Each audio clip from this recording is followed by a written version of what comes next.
13 ადგილზე გადავიდა. ლონდონის ერთ-ერთ ცენტრალურ მილიბენკის ქუჩაზე ქართული სახლი გაიხსნა. საღამოზე მიწვეულ საპატიო სტუმრებთან ერთად ღონისძიებას გამარჯვებული ოლიმპიელიც დაესწრო.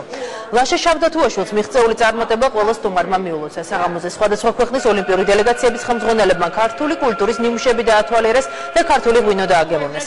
ანსამბლმა 7 კაცამ და კავკასიონმა ქართული სიმღერები და ცეკვები შეასრულეს. ქართულ სახლში მისულ დამთვალიერებელს მომდევნო კვირის მანძილზე ნიკო ფიროსმანის ნახატის მეთევზისა და ჩვენი ქვეყნის ისტორიის გაცნობა შეეძლება. ქართული სახლის დიასახლისი ნანა ალექსანდრია.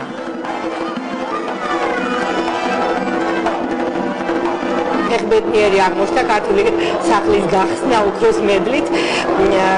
მე როგორც მოგახსენეთ მე-4 ვარ ქართული სახლის დიასახლისი.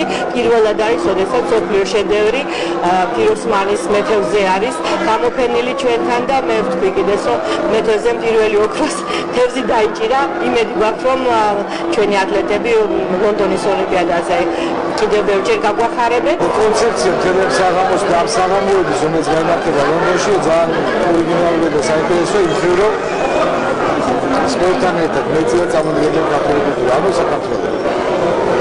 წარმოდგენილი როგორც ქართული კულტურის მემკვიდრეობის ძეგლები, ასევე წარმოდგენილი თანამედროვე ქართული ხელოვნება.